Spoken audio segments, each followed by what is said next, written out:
지난 시간에 이제 그 마음 16가지 형태의 마음에 대해서 이제 알아차림을 하는 거를 말씀을 드렸는데, 지난번에도 제가 한번 말씀을 드렸지만, 이제 지금 마음에 대한 알아차림을 하고 있지만, 실제로 우리가 이제 수행을 할 때는 뭐 예를 들어서 걸어가면 걸어가는 걸 알고, 뭐 우리가 돌아볼 때 돌아보는 거, 서 있을 땐 서 있는 거, 그런 이제 우리 몸에서 일어나는 동작들이나 이런 거에 대해서 이제 알아차림을 하잖아요, 그죠? 그럼 그 몸에 대한 알아차림을 하다 보면, 그러니까 자연스럽게 또 그런 대상, 몸의 대상이나 이런 소리라든가 뭐 이런 걸 아는 그 마음에서 또 일어난 느낌이 있겠죠, 그죠? 그러면 그런 느낌으로도 마음이 갈 수 있고, 또 그렇게 알아차리면서 가끔씩 자기 마음 상태가 어떤지를 한번 체크해 주는 게 좋습니다. 그냥 무조건 그거 대상으로만 가는 것이 좀 자기가 어떤 마음으로 가는지를 알기 어렵거든요. 그러면 이제 한 번씩 자기 마음 상태를 아까 말했듯이 자꾸 이렇게 마음이 좀 이상한 쪽으로 가면 그 본능적으로 알 수 있거든요. 그러면 이제 그런 번뇌가 일어날 때 빨리 알아차려서 그걸 자기를 체크를 해주면, 그러면 이제 우리 마음이 그렇게 큰 문제 없이, 적어도 이제 여러분들이 이 생에서 뭐 깨닫고 안 깨닫고 이거는 좀 여러 가지 조건들이 필요해요. 뭐 전생에 우리가 전생의 지혜도 좀 많이 필요할 거고, 또 이 생에 얼마나 노력을 하냐도 필요하고, 또 여러 가지 조건들이 이제 만들어져야, 결합해야 이제 가능한 일이고.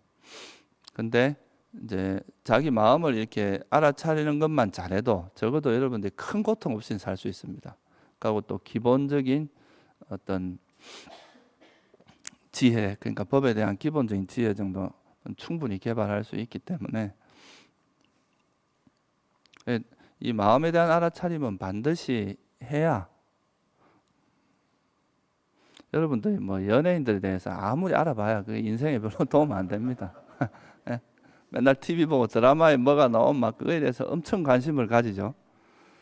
근데 그런 것보다는 사실은 자기 마음이 어떻게 움직이는지 이거에 대해서 여러분들이 관심을 가져야 돼요. 그게 중요합니다. 그거는 여러분 삶을 변화시킬 수 있는 거지만, 그건 뭐 연예인이 무슨 옷을 입었고 뭐 둘이 뽀뽀를 했던 말았던 그런 게 뭐 그래 중요한 거겠어요, 그죠? 그런 데 관심을 가지는 거에 대부분을 그런데 너무 많은 시간을 허비하지 말고, 이제 자기가 이렇게 정신을 차려서 자기 마음에서 무슨 일이 일어나고 있는지를 보는 것이 아주 중요합니다. 그래서 이제 이 마음을 이제 관찰하다 보면 이제 우리가 마음에 대한 이해가 깊어지는데, 마음에 대한 이해라는 건 결국 뭐냐면, 이제 이 마음이 이 세상에서 일어나는 모든 일들이 결국은 이 대상과 마음의 관계구나, 이런 것도 알게 되고, 이 대상이 있고 또 그걸 아는 마음이 있다는 것도 알게 됩니다. 그리고 이 아는 마음이 또 어떤 형태로, 어떤 마음, 뭐 탐욕이 있는 마음이 있을 수도 있고, 성냄이 있는 마음, 없는 마음, 성냄을 여인 마음, 탐욕을 여인 마음, 뭐 아까 말한 그런 16가지 형태의 마음을 우리가 이제 감지를 하게 되고, 그러면 이건 이제 마음에 대한 기본적인 이해가 이루어집니다. 그러다 보면 여기서 한 걸음 더 나아가서 왜 이런 마음이 일어나는지 그 원인을 찾게 됩니다. 화가 계속 반복해서 일어나면, 이 화가 주로 어떨 때 일어나고, 그 화가 일어나는 그 원인이 뭔가, 그게 이제 사실은 이런 원인에 대한 숙고가 여러분들에 대한 지혜를 깊게 만듭니다. 이게 굉장히 중요한 부분이거든요. 우리 마음속에서 드러나는 것은 사실 빙산의 일각입니다. 우리가 그런 마음이 드러나기까지 우리 마음속에 우리가 이제 과거부터 행해왔던 그런 일들이 다 조건이 돼서 지금 현재 일어나는 거잖아요. 과거에 수도 없는 생을 윤회하면서 겪었던 그런 많은 일들이, 많은 일어났던 마음들이 다 조건이 된단 말이에요. 그래서 그런 원인들에 대해서 파악을 하면서 우리가 마음에 대한 훨씬 깊은 이해를 하게 됩니다. 그래서 이제 이 마음 자체가 일어나는 걸 일단 관찰하다 보면, 그런 마음이 어떤 원인에 의해서 일어나는지, 어떤 조건에서 일어나는지, 이런 것을 여러분들이 파악을 할 수 있어요. 괜히 내가 사람들한테 뭐 이렇게 막 짜증을 내고 있다. 근데 그게 알고 봤더니 이제 뭐 자기 몸이 되게 피곤하거나, 또는 아침에 누구하고 싸웠거나, 이런 게 원인이 돼서 거기서 이제 화가 안 풀린 상태에서 다른 대상을 대하면 그게 계속 화가 날 수도 있잖아요. 옛날에 뭐 프로이드가 연구했던 그런 것도 다 이런 원인에 대한 이야기입니다. 과거에 있었던 그런 어린 시절에 있었던 그런 것들이 우리가 이제 이게 완전히 해소되지 않은, 그러니까 풀어지지 않은 상태에서 남아져 있으면 이런 게 앞으로 우리 사는 삶에 영향을 계속 미칠 수 있다는 거죠. 이런 것들을 우리가 이제 불교에서는 강하게 의지하는 조건이라고 이야기를 합니다. 그 앞에 있었던 마음이 뒤에 일어나는 마음을 굉장히 강하게 지원해주고 그런 형태로 가도록 한다는 거죠. 그러니까 큰 상처를 입은 사람은 다음에도 그게 이제 일종의 큰 상처라는 게 결국 큰 정신적인 괴로움, 다시 말하면 큰 성냄이 일어나는 거거든요. 이런 성냄은 다음에 또 그 비슷한 상황만 만나도 또 그런 이제 두려움이나 공포 이런 쪽으로 가게 만든다는 거죠. 그래서 그런 원인에 대한 이해를 하게 되면 이제 이해가 또 동반돼요. 이런 마음이 왜 일어나는지. 좀 더 근원적으로 이야기하면 또 이런 마음이라고 하는 것은 첫째 일어나려면은 뭐가 있어야 돼요? 우리 몸이 없으면 마음이 일어날 수 없거든요. 예를 들면 안식 같으면 눈이 있어야 되잖아요. 그래서 그런 물질적인 토대도 필요하고, 또 아무리 아름다운, 지금은 내가 저 알프스에 있는 그 형상을 볼 수 없잖아요. 눈에 와서 부딪혀야 볼 수 있단 말이에요. 그죠? 그런 대상도 있어야 되지만 그 대상과의 접촉, 그런 것도 필요하죠. 그죠? 그리고 또 우리 마음이 그쪽으로 기울어져야 되는 것도 있고, 뭐 의도도 일어나야 돼. 여러 가지 이제 조건들이 합쳐져야 이런 마음이 일어나겠죠. 그죠? 그래서 그 중에 가장 기본적인 조건이 뭐냐 하면 감각 기능과 근이라고 하는 거죠. 우리가 뭐 안이비설신의라고 하는 그 감각 기능이 있어요. 의라는 건 마음을 의미하거든요. 그리고 그 색성한 미촉법이라고 하는 그런 대상, 마음과 대상이 만나야 된다 이거죠. 촉. 그게 있어야 우리 마음이 일어난다는 거죠. 그죠? 그래서 그런 조건이 있을 때, 또는 아까 말했듯이 앞에서 내가 만약에 화를 많이 낸 사람은 지금도 화를 낼 가능성이 높겠죠.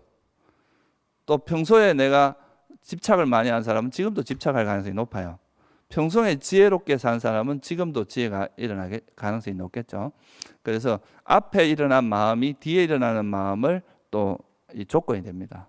이런 걸 이제 아까 말했던 그런 강하게 의지한다. 앞에 마음을 의지해서 뒤에 마음이 일어난다. 이렇게 이야기하는 거죠. 그러니까 그런 여러 가지 조건들에 의해서 우리 마음이 일어난다 이거예요.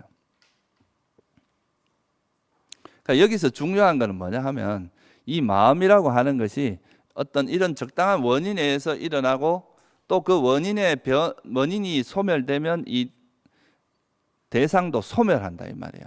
아니, 이 마음도. 이 마음이라고 하는 것이 그러니까 조건에 의해서 일어났다 사라진다 이 말이죠.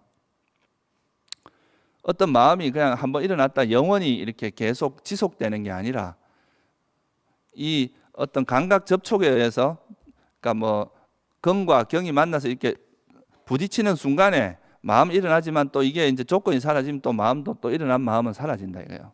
마치 이렇게 손과 손이 마주치면 소리가 나잖아요. 근데 이 손과 손을 마주치지 않으면 소리가 안 나죠. 이런 것처럼 우리가 어떤 조건에 의해서 이 마음이 일어나는 것이지, 마음이라는 것이 무슨 이제 마음의 주인이 있어가지고 이 마음이 너는 이 주인이 지금은 안식이 일어나, 지금은 이식이 일어나, 이렇게 뒤에서 그러니까 조정하는 게 아니라는 거예요. 보통은 이제 그런 게 있다고 생각하는 게 이제 그런 마음의 변화와 관계없이 뒤에 있는 것이 있다고 생각하는 것이 이제 자아를 있다 뭐 이렇게 생각하는 경우가 있는데, 부처님은 그렇게 말씀하신 적이 단 한 번도 없습니다. 이건 다 조건에 의해서 일어난다. 어떤 적당한 조건이 결합되면 일어나고 조건이 일어나지 않으면 일어나지 않는다. 그래서 여기서 이제 그 마음의 원인을 아는 거죠. 그리고 그 마음도 이제 우리가 윤회를 하는 한에 있어서는 마음이 계속 지속이 됩니다. 일어났다 사라지고 일어났다 사라지고 끊임없이, 이걸 심상속이라 그러죠. 마음이 일어났다 사라지면 그 다음 마음이 또 일어났다 사라지고 또 그 다음 마음이 일어나고 계속 지속되는데, 여러분들이 만약 아라한이 돼서 죽게 되면 아라한이 죽음을 맞이하면 다시 안 태어나게 되잖아요.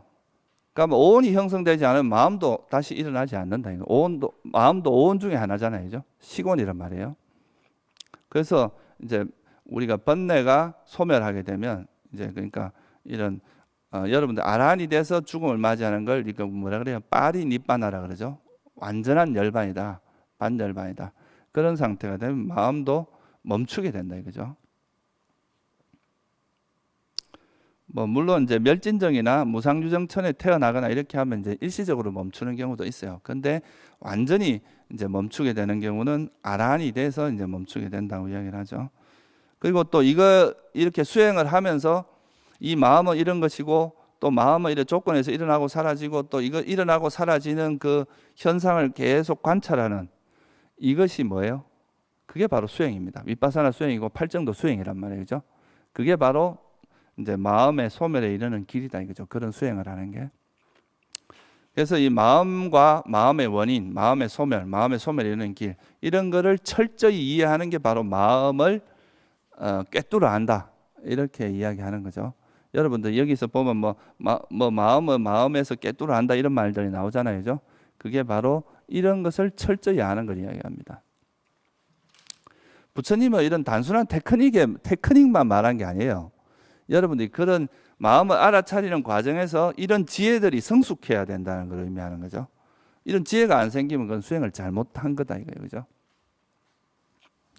어떻게 말하면 마음에 대해서 속속들이 알아가지고 이 마음을 어떻게 해야 내가 이제 이 마음의 그런 오염된 마음으로부터 벗어날 수 있고 이런 것을 완전히 철저하게 꿰뚫어 아는, 철저하게 이제 아는 거 그게 윗바사나입니다. 윗바사나라는 게 전에도 한 말씀드렸지만 위라는 게 철저하다는 뜻이거든요. 철저하다, 완전하다. 뭐 분리한다 이런 말도 있지만 사실은 철저하다는 말이 더 강합니다. 그리고 이제 바사나라는 거는 이제 바사띵라는 동사에서 온 말인데 이게 안다는 뜻이거든요. 그래서 윗바사나라는 거는 우리가 대상을 있는 그대로 철저히 안다, 완전히 꿰뚫어 안다 이런 뜻이 포함되어 있습니다. 그래야 우리가 오온에 대해서 철저히 꿰뚫어 알아야 여러분들 오온으로부터 벗어날 수가 있다 이 말이에요. 그게 바로 이제 윗바사나 또는 지혜의 그 내용입니다. 그렇게 하면 이제 우리가 제일 중요한 게 뭐냐면 처음에는 오온 자체, 그러니까 마음 자체에 대한 이해가 이루어지고 마음의 원인, 왜 이런 마음이 일어나는지 그 원인에 대한 통찰. 그리고 거기서 한 단계 더 나아가면 아까 말했듯이 이런 조건이 있으면 소리가 나듯이 어떤 근과 근경식의 어떤 화합이 있으면 식이 일어나고 또 그것이 없으면 식이 일어나지 않고, 그러니까 식이라고 하는 것이 조건 따라 일어났다가 사라지고 일어났다 사라진다. 이 말은 뭘 의미하느냐 하면 이 마음이라는 것이 뭐라는 뜻이에요? 일어나고 사라지는, 생멸하는, 다시 말하면 무상한 것이다 이걸 뜻하는 거죠. 이 마음이라는 것이 무상하다. 부처님께서는 그 안구따라니까라는 경전에 보면 이런 말씀이 나옵니다. 나는 마음보다 더 빨리 변하는 것을 본 적이 없다 그래서 이 세상에 존재하는 것 중에 마음보다 더 빨리 변하는 건 본 적이 없고 이건 비유조차도 들기 힘들다 이런 그 말씀이 나옵니다. 그거는 뭘 의미하냐면 마음은 엄청나게 빨리 변하는 거라는 거예요. 그래서 이거는 그 마음이 그러니까 영원하다 이렇게 보는 것은 사견의 형태라는 거죠. 마음이라는 것은 끊임없이 엄청나게 빨리 변한다. 그래서 마음을 자아라고 하는 건 말도 안 된다 그랬어요. 차라리 몸을 자아라고 하는 게 낫다. 왜? 몸이라는 게도 뭐 이런 외형적으로 이제 속에는 우리가 세포 분열이 일어난다 해도 겉으로 볼 때는 좀 오랫동안 머물러 있는 것처럼 보이잖아요. 그죠? 차라리 몸을 나라고 하는 게 낫지. 마음을 나라고 하는 것은 이제 정말 말도 안 되는 그런 어리석은 일이다. 이렇게 이제 표현한 말씀이 있습니다. 그래서 이제 이 마음이라는 것이 조건 따라 굉장히 빠르게 변하는 것이라는 거. 그리고 이런 변하는 것은 어떤 또 성질이 있습니까? 변한다는 것은 그게 뭐라는 뜻이에요? 괴로움이라는 뜻이죠. 그죠? 여러분들이 만약에 여러분 젊음이 영원하면 왜 괴롭겠어요? 삶이 영원하다면 괴롭겠어요? 영원히 안 죽는다면 안 괴롭다 이거죠. 돈을 가져도 사라질까 봐 두렵고 다 이런 게 변하기 때문에 오는 괴로움들이 있다 이거죠. 그래서 이제 무상한 것은 괴로움이고 무상하고 괴로운 것을 어떻게 나의 것, 나의 자아라고 할 것이냐.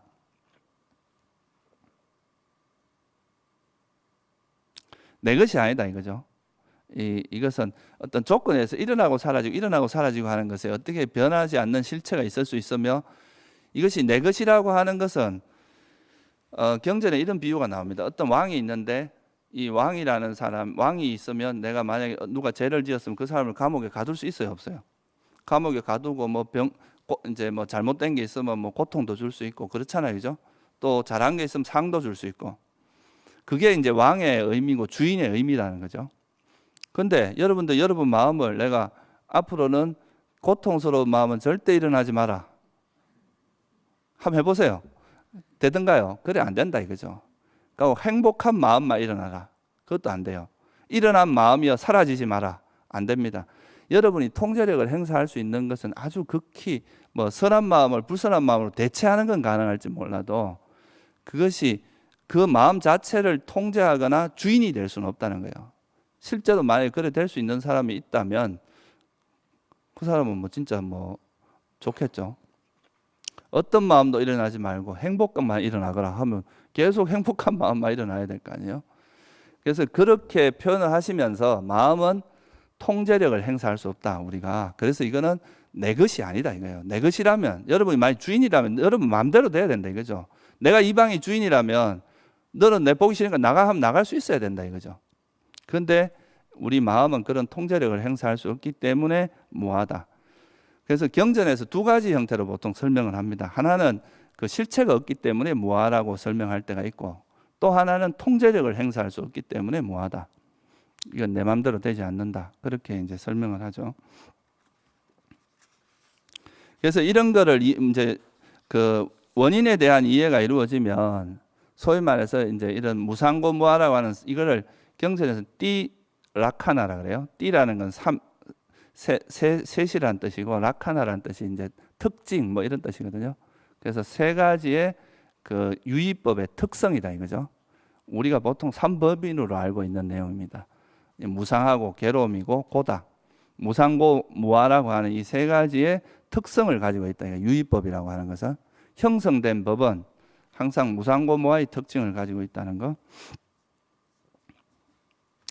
제가 이제 이 말을 조금 이제 길게 하는 이유가, 우리나라에서는 이제 그 보통 보면 이제 이런 마음을 자아로 생각하는 경우가 꽤 있어요, 사람들이. 근데 이제 그런 부분에 대해서, 이건 근데 부처님 당시에도 있었던 것 같아요.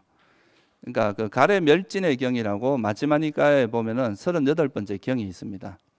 거기에 보면 어떤 사띠라는 비구가 있었어요. 뭐 이름도 좋은 이름을 가지고 왜 이렇게 된지 모르겠는데 이 사띠라는 비구는, 그러니까 이제 부처님께서 설한 법을 보니까 이 시기라고 하는 건 마음이죠. 이 마음이 계속되고 윤회한다, 이런 견해를 가졌어요. 무슨 말이냐면, 이 시기라는 게 변하지 않는 실체로서 계속 윤회를 한다. 똑같은 시기 계속 변한다 이거예요. 참 변하는 게 윤회를 한다, 이렇게 이제 견해를 가진 거죠. 그래가지고 이제 이 스님이 그런 견해를 가져가 주위에 있는 스님이 그게 아니다, 아무리 말해도 안 돼가지고 부처님한테 가서 이제 부처님께서 이제 이 사띠라는 비구가 이런 그 견해를 가지고 있습니다. 그러니까 부처님께서 이제 거기에 대해서 그렇지 않다, 이 어리석은 자여, 뭐 왜 그렇게 잘못 생각하냐, 내가 항상 말하지 않았더냐, 식은 조건 따라 일어났다가 조건 따라 사라진다고 항상 너에게 말하지 않았느냐, 왜 그런 견해를 가지느냐, 이렇게 나무라는 장면이 나오거든요. 그러니까 여러분들이 이제 이 마음에 대해서 이해를 할 때, 마음이 어떻게 보면 굉장히 우리가 이해하기 힘들 정도로 미묘하고, 또 마음으로 이제 할 수 있는 것들이 뭐 신통을 개발한 마음으로 뭐 여러분이 뭐 할 수 있는 게 너무나 많아지는 건 사실이고, 그렇지만 그 마음이라는 것 자체가 어떤 변하지 않는 실체는 아니라는 거예요. 그러니까 부처님께서 말씀하신 거는, 그게 이제 지혜로서 작용될 때는 그런 큰 능력을 갖긴 하지만, 그것은 어떤 변하는 과정에 있는 하나의 형태지 실체로서 이해를 하면 안 된다는 거죠. 그래서 이거는 이제 식이라고 하는 것이, 이런 마음이라고 하는 것은 조건에 의해서 일어나고 사라지는 것이다라는 것을 이제 이해하는 게 되게 중요합니다. 그래서 우리가 뭐 그냥 그 아는 작용은 있지만 그것이 무슨 실체로서 존재하는 건 아니라는 거예요. 그러니까 앞에 있는 마음이 일어났다 사라지고 뒤에 마음이 다시 일어났다 사라지는 거지, 이 하나의 마음이 계속 이래 지속되는 게 아니다 이 말이에요. 그걸 여러분 잘 이해를 해야 됩니다. 하나의 마음이 지속된다 그러면 이거는 뭐냐면 실체가 돼버립니다. 그럼 변하지 않는 것이니까, 그죠? 그러니까 이 삿띠라는 비구가 그런 견해를 가진 거예요. 요즘 뭐 윤회하는 게 뭐 예를 들어서 어떤 이런 말씀을 하는 경우도 있어요. 윤회하는 거는 그냥 옷만 갈아입는 거다. 그 안에 사람이 안에 있는 그게 바뀌는 건 아니다. 근데 그런 것이 어떻게 보면 이제 이런 견해하고 관계가 있는 거죠. 그러니까 몸과 마음이 변화의 과정에 있는 것이 바로 오온이 끊임없이 일어나고 사라지는 과정에 있는 게 바로 우리 마음, 우리 존재의 모습이다 이거예요. 그게 부처님께서 우리한테 왜 오온이라는 걸 설명을 했겠어요. 이거 그냥 놔두면 이게 계속 나라고 생각을 하니까 사실은 나가 아니라 5개의 무더기의 결합이다. 그거를 이제 설해주기 위해서 오온이라는 걸 끊임없이 이야기를 하고 있습니다. 여러분들이 이제 상류따 니까라는 경전에 보면 거기 오온 상류따라고 있어요. 무더기 상류따라고. 거기 보면 거의 한 그 3권, 그러니까 6권으로 이제 번역이 되어 있는데 그 중에 3권 전체가 거의 오온에 대한 이야기입니다. 그만큼 이제 경전에 보면 오온이라는 이야기는 막 끊임없이 나오는 게 오온 이야기예요. 왜 그렇게 했느냐? 이 존재가 이래 있는 이걸로만 보면은 사람들이 이걸 고정된 하나의 실체로서 생각한다 이거예요. 그게 아니다. 오온의 결합이고 오온 자체는 끊임없는 변화의 과정에 있다. 오온이 무상하다 그랬잖아요, 그죠? 무상하고 이건 괴로움이고 실체가 없다. 그래서 이런 거를 우리가 전형적인 사견, 유신견이라고 이야기합니다. 유신견. 나에게 자아가 있다고 생각하는 그런 견해를 아견 또는 뭐 상견, 유신견 이런 말로 씁니다. 그러니까 마음과 마찬가지로 경전에서 오온에 대해서 항상 말씀하실 때 몸이 영원한 것이냐 영원하지 않은 것이냐 영원하지 않습니다. 그럼 몸은 무상한 것이냐 무상하지 않습니다. 무상한 것은 괴로움이냐 괴로움이 아니냐 괴로움입니다. 이런 식으로 문답을 하는 게 경전의 기본적으로 거의 전체가 그런 내용들이 많이 나옵니다. 그래서 이제 우리가 내가 나라고 생각하는 것의 그 실제 내용을 들여다보면 그게 바로 5가지 색수상행식이라고 하는 5가지 무더기가 이루어져 있고 색온도 역시 무상한 것이고 수온도 무상한 것이고 앞에서 이야기했죠, 그죠? 느낌도 무상한 것이고 식온도 무상한 것이고 나중에 이야기할 상온이나 행온도 역시 무상한 것이다. 수학적으로 하면 0 더하기 0 더하기 0 더하기 0은 0이다 이거예요. 그러니까 오온 각각이 무하고 공인데 어떻게 전체 네가 니라고 생각하는 게 어떻게 그게 실체가 있느냐. 이런 가르침을 경전의 전반에서 설명을 하고 있습니다. 한두 군데 나오는 게 아니라 이건 경전에 도배를 했다라고 해도 과언이 아닙니다. 그래서 이것을 이제 조금 더 제가 이제 풀어서 설명을 조금 더 드리겠습니다. 그러니까 우리가 마음을 생각할 때 부처님께서 이제 이런 보통 사람들이 가지는 사견에 대해서 이제 그 사견을 타파하는 거에서 여러 경전에 나와 있는데 예를 들면 법만경이라고 들어보셨어요? 우리나라에서는 법만경이 그게 이제 계율에 대한 이야기로 보통 알려져 있는데 물론 이제 그 법만경이 계율에 대한 이야기가 많은데 사실은 그 디가니까라고 하는 경전에 보면 1권이 그 1장이 이제 법만경이에요. 거기에 나오는 게 뭐냐 하면 인간들이 가질 수 있는 사견을 총체적으로 62가지를 설명해 놨습니다.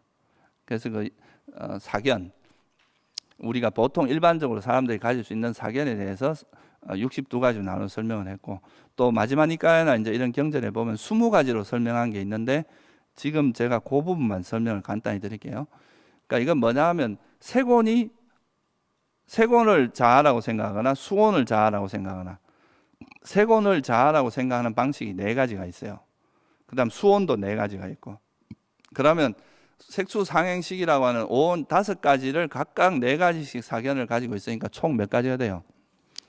그러니까 그걸 20가지로 표현하는데 그 중에 마음에 대해서만 제가 설명을 드리면 나머지는 이제 유추해서 설명을 하면 충분히 이해가 될 거라고 봅니다.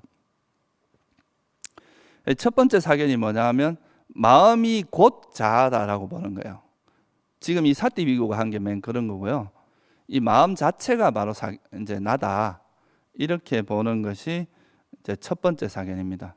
아까 말했듯이 이 마음이라는 것이 이렇게 조건에서 생멸하는 게 아니라 마음 자체가 이렇게 그 변하지 않는 것으로서 뭔가 이어지는 그 실체다. 이렇게 보는 것이죠. 그 보통 이제 수행을 하시다 보면 이제 그런 분들이 있어요. 이제 이런 마음을 관찰하다 보면 마음이 있고 그 마음을 아는 마음이 이렇게 또 뒤에 있는 거죠. 이걸 우리가 보통 지켜보는, 윗바사를 하는 데서는 지켜보는 마음이다 이렇게 표현을 하거든요. 그러면 앞에서 막 뭔가 마음이 이렇게 변하는데 거기서 이걸 지켜보는 마음이 있으니까 이게 바로 나구나, 이게 바로 진화구나 이렇게 생각을 하는 경우가 있습니다. 근데 이 지켜보는 마음도 아까 말했듯이 앞에 마음이 일어났다 사라지면 그 뒤에 마음으로 이걸 기억해서 아는, 역시 생멸하는 마음의 한 형태다 이거죠. 그게 어떤 뭔가 변하지 않는 실체가 아니에요. 이게 아까 말했듯이 마음이 너무 빨리 변하기 때문에 마치 이게 두 가지가 있는 것처럼 느껴질 뿐이라는 거예요. 그래서 이렇게 지켜보는 마음이나 이런 것을 나라고 진하다 이렇게 보는 것이 전형적인 사견의 한 형태입니다. 이거는 저 경전에 여러 군데서 나옵니다. 이런 것은 사견이다. 그리고 두 번째는 이건 이제 마음과 자아를 동일시하는 거죠. 마음과 자아가 같은 것이다. 이건 마치 비유를 하자면 뭐하고 같으냐면 저기 지금 등이 있잖아요, 그죠? 이 등이 있고 빛이 있어요. 등하고 빛을 구분할 수 있어요, 없어요? 등이 있어야 빛이 나는 거고 빛은 또 등의 일부 부분이고 그렇잖아요. 등과 빛이 같은 건데 작용이 다른 거라고 볼 수 있잖아요, 그죠? 그래서 이런 식으로 마음과 자아가 동일한 거다. 마음이 곧 자아다. 이렇게 보는 것이 첫 번째 이제 마음에 대한 사견이로 보는 거고요.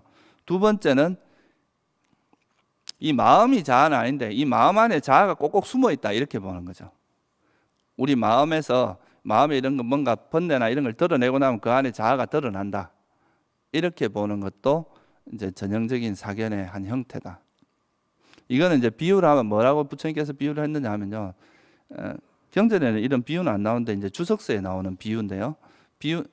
지금 제가 말씀드리는 이 네 가지는 경전에 정확하게 나오는 이야기고 이 비유는 이제 주석서에서 주로 나오는 이야기인데, 그러니까 마음 안에 자아가 있다는, 여러분이 상자가 있어요.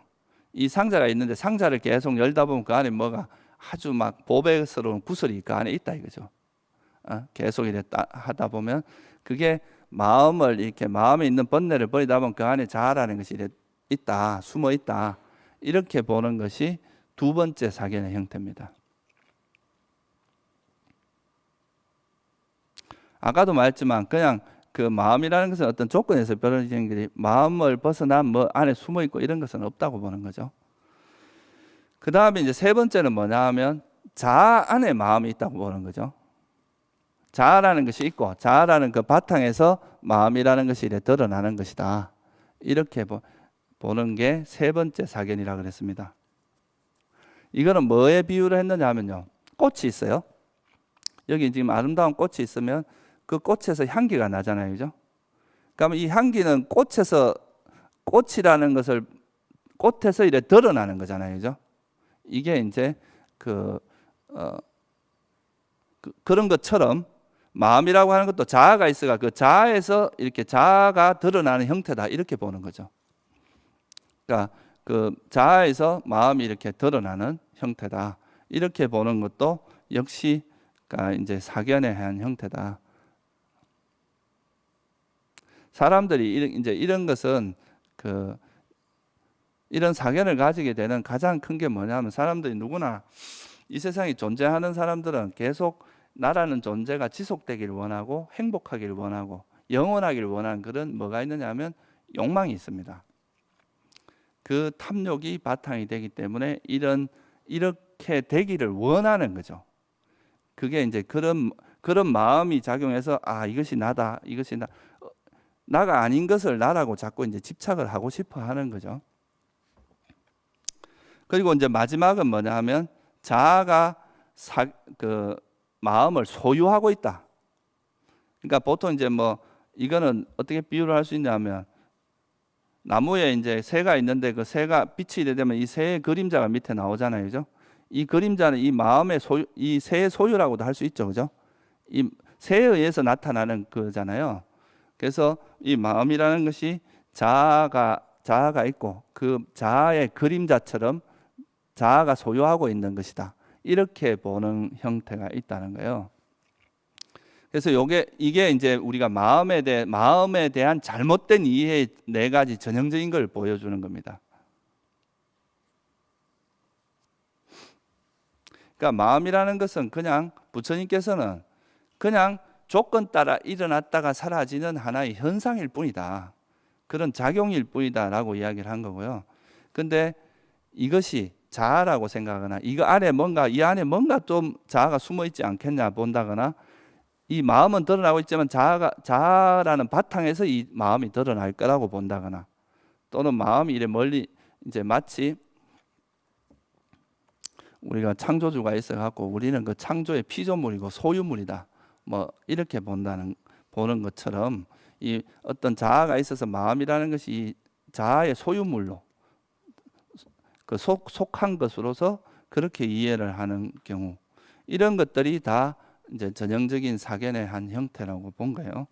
그렇다면은 이거를 이제 다른 데도 적용할 수 있겠죠, 그죠? 여러분들이 예를 들어 몸 안에 내가 있다고 생각하거나, 몸이 곧 나라고 생각하거나, 몸 안에 내가 있다고 생각하거나, 나 안에 몸이 있다고 생각하거나, 이런 게 다 이제 사견에 해당하는 거죠. 그래서 이제 이거를 바르게 부처님께서 말씀하신 거에 의해서 바르게 보는 것은 어떻게 바라봐야 되느냐? 아까 말씀했듯이 이제 수행을 하다 보면 이제 이것도 수행이 조금 되면 그런 현상이 나타나는데, 우리가 자기 마음에 대한 관찰하다 보면 이제 대상이 있고 그 대상을 한 걸음 물러서서 관찰하는 마음이 있단 말이에요, 그죠? 그러면 이걸 이렇게 마치 현상은 이렇게 막 변하고 있는데 내가 뒤에서 이걸 마치 지켜보는 듯이 이렇게 되는 마음이 있는 것처럼 느껴집니다. 근데 그것이 결국은 앞에 마음을 알아차리고 또 이게 또 변한 마음을 또 알아차리고 하는 이런 변화의 과정에 있는 것이 마치 마음이 워낙 빨리 변하니까 두 가지가 동시에 이렇게 있는 것처럼 느껴지는 건데, 이거를 자아라고 생각하는 것은 잘못된 견해고, 그것이 이런 지켜보는 마음도 역시 뭐냐, 조건 따라 일어나는 거다 이 말입니다. 이거는 어떤 지혜가 작용하는 거고 알아차림이 작용하는 거라고는 말할 수 있지만 이것을 자아로 보면 안 된다 이 말이에요. 그래서 이 지켜보는 마음 자체도 역시 어떤 마음일 뿐이다. 그리고 이 지켜보는 마음도 역시 조건 따라 변하는 것이라는 거, 그거를 여러분들이 이해하는 것이 바른 견해라고 할 수 있고요. 그리고 우리가 이제 이런 법을 이해할 때 좀 부처님께서 이제 오온으로 설명을 한 것은 이제 그런 의미도 있습니다. 그냥 우리는 보통 뭐라고 표현해요? 내가 저것을 안다, 그죠? 내가 이 시계를 알고 이 물이라는 걸 알고 내가 걸어간다, 또는 내가 무엇을 안다, 내가 생각한다, 이렇게 이해를 하잖아요. 그게 바로 뭐냐 하면 이 생각하는 이 상황을 나라는 것으로 이해를 하는 거죠, 그죠? 나라는 주체가 있어서 이걸 이루어내는 것처럼 그렇게 이해를 하는 건데, 부처님께서 이걸 오온을 설명하신 이유는 그냥 내가 만약에 이 컵이라는 것을 안다면 그냥 어떤 이 컵이라는 대상이 있고 우리 주의를 기울이고 또 그의 접촉에 의해서 이 컵을 아는 마음이 일어난 것이고, 그 마음이 일어나서 그것이 이제 작용될 뿐이지 여기서 뭔가 변하지 않는 실체, 나라고 하는 것이 작용하는 건 아니다 이 말이에요. 그래서 이거는 아는 작용만 있을 뿐이지 아는 주체가 있는 것은 아니다. 변하지 않는 자아가 있어서 이걸 아는 걸 조정하는 것이 있는 것은 아니다. 그런 작용, 그냥 단지 이런 마음이라고 하는 작용이 일어났다가 사라지는 것이지, 때로는 근데 이 마음이 때로는 이제 번뇌로서 작용할 때가 있고 때로는 지혜가 작용할 때가 있고 이런 차이는 있지만 그것이 어떤 변하지 않는 실체로서 이해를 하면 안 된다는 거죠. 그게 이제 오온으로, 그러니까 단지 이건 시곤이 작용할 뿐이다, 쉽게 말하면 이렇게 말해야 되는 거죠. 그 시곤은 나가 아니라는 거예요. 시곤이라는 것은 어떤 조건에서 일어나는 하나의 현상이고 작용이지 그것을 나라고 이해를 하면 안 된다. 그래서 그냥 우리가 지난 시간에도 했지만 행복한 느낌이 일어나는 거지 내가 행복하다 이렇게 보는 것은 이제 엄밀한 의미에서 보면 바르지 않은 이해다 이거예요. 물론 이제 옛날에 성철 스님이 하신 유명한 말씀 중에 뭐 산은 산이고 물은 물이다 이런 말 있잖아요, 그죠? 근데 보통 여러분들이 산은 산이요 물은 물이다라고 하는 거하고 이제 수행자들이 이제 이 산을 관찰해 보니까 산은 나중에 뭐 좀 초기 불교식으로 이해를 하자면 그러니까 산을 이래 관찰해 보니까 산은 그냥 사대의 모임이고 변하는 것일 뿐이에요. 실제 이건 산이라고 말할 게 없는 거라. 산은 이름일 뿐이지 산은 산이라고 말할 수 없어요. 그건 어떤 사대의 실제 내용을 보면 그렇게 이제 이걸 정확히 이해를 하고 나면 여기에 더 이상 이제 어떻게 돼요? 이런 지혜가 바탕이 되면 산을 산이라고 실체로서 이해는 하지 않는단 말이에요. 그죠? 그럼 실체로 이해를 안 하면 그때는 산은 산이라고 해도 관계없어요. 내가 그게 끄달리지 않는 게 중요한 거지. 이걸 뭐 어떻게 이름을 뭐로 붙이거나 이런 게 중요한 건 아니잖아요. 그죠? 근데 이런 이제 보통 사람들은 산은 산이요 이렇게 이야기하면 그 산을 실체로서 이해하거나 산이라는 뭔가 있다고 생각을 한단 말이에요. 근데 이 산이 실체가 없고 그것이 공한 것을 정확히 통찰하는 사람은 그걸 산이라고 해도 거기에 절대 걸리지 않는다 이거죠. 그죠? 그렇게 된 사람, 그렇게 이제 예를 들면 아라한이 그런 존재들이죠. 그럼 그런 분들한테는 산은 산이라고 해도 그건 그냥 관습에서 이야기하는 것일 뿐이죠. 그게 빠지진 않는다 이거죠. 그러니까 그렇게는 할 수 있지만, 그러니까 우리가 수행하는 입장에서 봐서는 이거를 내 것이다, 나다 이렇게 생각하면 거기에 대한 집착을 버릴 수가 없다는 거예요. 수행하는 사람은 이건 그냥 하나의 현상이지. 이건 내 것이고, 이건 나의 것이다 이렇게 보는 것은 그게 이제 집착을 절대 버리지 못하고 그 사견을 버릴 수가 없다는 거죠. 그래서 이제 그렇게 보는 것이 바로 이제 아는 작용만 있을 뿐이지 그게 아는 자나 그것이 있는 것은 아니다. 그 외국에서 나온 책 중에 그런 책이 있어요. 생각만 있을 뿐이지 생각하는 자는 없다. 뭐 이런 책도 있어요. 그게 뭐냐면 이게 불교에서 말하는 그런 것을 이제 좀 현대적인 감각으로 표현을 한 말이거든요. 그러니까 우리가 이런 생각하고 이런 하는 그런 작용이 분명히 있는 건 맞는데 그거를 어떤 변하지 않는 실체로서 이해를 하면 안 된다. 그때그때 작용되는 거다 이 말이에요. 그죠? 작용이 일어났다가 또 사라지고 일어났다 사라지고 이런 거지 그것을 하나의 거기서 변하지 않는 뭐 실체가 뒤에서 조정한다. 아는 자가 있다. 생각하는 자가 있다. 느끼는 자가 있다. 또는 뭐 여러분들이 행하는 자가 있다. 이렇게 보면 안 된다 이거죠. 그게 우리가 세상에서 이제 집착을 버리는 아주 중요한 지혜에 해당합니다. 그렇게 되면 이제 여러분들이 이런 세상의 것들은 그냥 다 어떤 조건에 의한 연기적인 관계에서 변하는 하나의 현상으로 볼 수 있기 때문에 그런 것에 대해서 너무 집착하거나 거기 끄달리지 않고 그 현상 그것을 이렇게 대처할 수 있는 그런 힘이 생기는 거죠. 그렇지 않으면 뭐 조금만 일해도 그게 자꾸 끄달릴 수밖에 없게 되는 거죠. 그죠? 그것이 이제 마음에 대한 이해에서 가장 중요한 부분이라는 거예요. 그리고 이제 번뇌가 닿으면 마음도 멈춘다. 이거는 뭐냐 하면 이제 이 마음이라는 것이 영원히 지속되고 이제 절대 끊어지지 않는다, 절대 사라지지 않는다 이렇게 이제 주장하는 그 분도 있는데 실제 이제 초기 경전에서 이제 빨리 경전에서 이래 보면은 그 우리가 아라한이 되면은 분명히 달라지는 게 뭐냐면 더 이상 태어남이 없는 거거든요. 12연계에서 하는 것도 무명이 있기 때문에 뭐 행식 이래가지고 결국 생로사가 있다는 거 아니에요. 그죠? 무명이 사라진 존재는 이제 더 이상 생로사가 없다는 거죠. 더 이상 태어남이 없게 되고 태어남이 없다는 것은 마음도 더 이상 생겨나지 않는다는 뜻이 돼요. 마음이 일어나는 순간 고통에서 벗어날 수는 없습니다. 일단은 그 마음이라는 것이 외부의 어떤 자극이나 이런 거에서 고통을 받을 가능성이 있는 거죠. 그죠? 그래서 이제 그것이 이제 궁극적인 측면에서 이야기하는 거고 이건 사실 이제 깨달음의 측면에서 이야기하는 건데 우리가 일상적인 삶을 살 때는 이 마음이라는 것이 그러니까 끊임없이 변화의 과정이라고 생각하면 내 것이라는 생각을 안 하게 되거든요. 이건 내 생각, 내 거, 내 견해 보통 확인되지도 않은 여러분들의 생각을 막 남한테 강조하고 이런 경우도 많잖아요. 그죠? 이건 내 생각이다 이러고 그런 것들이 이제 없어지고 우리가 그걸 좀 초연하게 볼 수 있는 힘이 생깁니다. 그러면 이제 우리가 그런 집착에서도 훨씬 쉽게 벗어날 수가 있죠. 그래서 이제 이 마음을 볼 때는 그냥 이제 한마디로 말해서 마음은 작용만 있을 뿐이지 실체가 있는 것은 아니다. 이렇게 이해를 해야 됩니다. 그게 사실 우리가 이제 우리나라에서 좋아하는 중도라는 이야기입니다. 실제 공적한 것이지만 그것에 뭐가 있다 그래? 영지가 있다 그러죠, 그죠? 실체는 없어요. 공적합니다. 이건 실체가 있고 그런 건 아닌데 그렇다고 해서 어떤 작용이 없는 건 아니다 이 말이에요. 내가 뭐 예를 들어서 부처가 될 수 있을 정도의 그런 지혜도 생길 수 있고 또 아주 큰 자비심도 일어날 수 있고 하지만 그것이 실체로서 존재하는 게 아니라 그런 마음의 작용이다 이거죠, 그죠? 그런 것을 이제 이해할 수가 있게 됩니다. 이걸로서 이제 마음에 대한 알아차림에 대해서 이제 설명을 했는데요.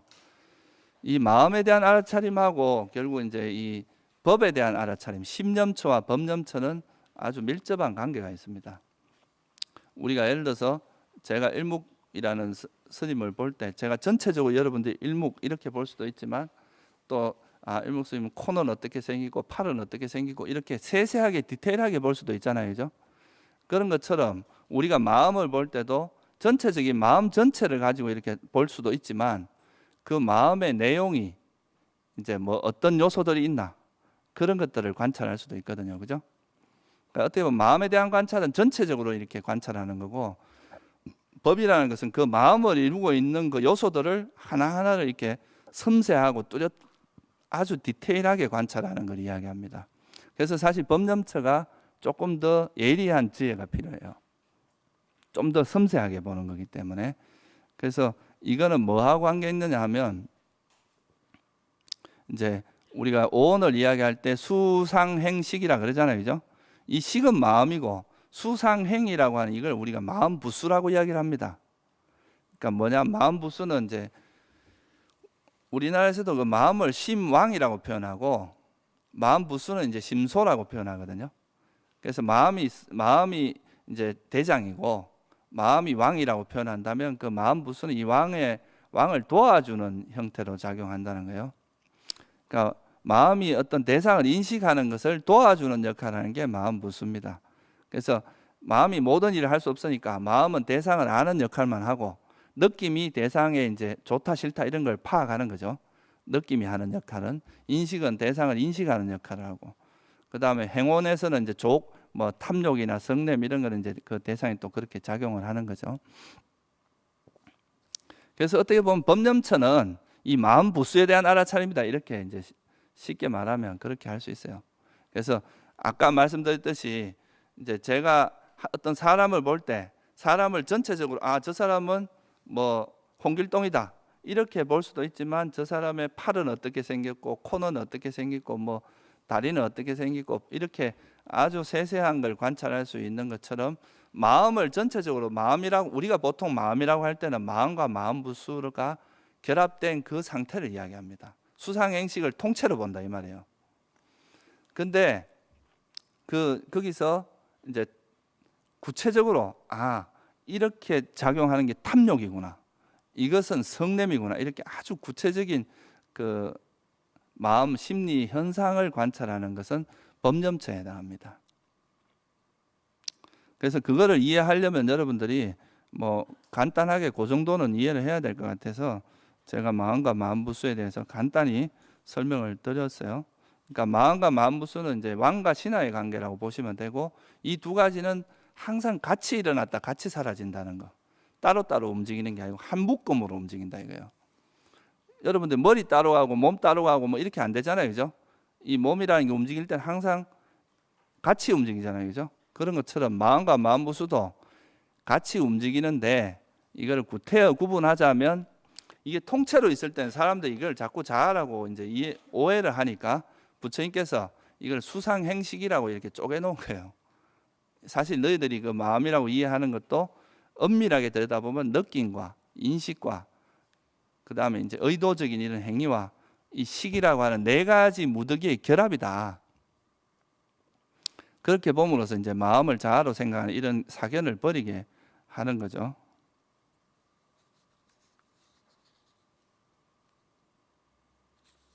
그래서 다음에는 이제 그래서 이 마음 자체가 이제 문제라기보다는요, 이 마음 부수가 어떤 게 결합되냐에 따라서 이 마음이 이제 착한 마음이 되기도 하고 선한 마음이 되기도 하고 불선한 마음이 되기도 하고 그렇습니다. 그래서 사실은 이제 다음 시간에 이야기하게 될 이 법념처라고 하는 이 부분이 사실은 이제 마음이나 느낌 같은 경우는 우리가 버릴 수 있는 건 아닙니다. 그렇죠? 이 마음을 버리거나 뭐 느낌은 항상 일어나는 건데 여기에서 법이 결합되는 것은 선법이 결합될 수도 있고 예를 들면 탐욕이나 자비나 지혜 이런 건 선법에 해당하죠. 근데 이제 뭐 탐욕이나 성냄, 어리석음 이런 건 불선법에 해당하잖아요. 그러니까 불선법이 결합되면 이건 불선한 마음이 돼요.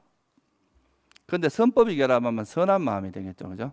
그래서 이제 우리가 실제 수행에서 버리는 대상은 뭐냐? 마음을 버리는 게 아니라 뭘 버려요?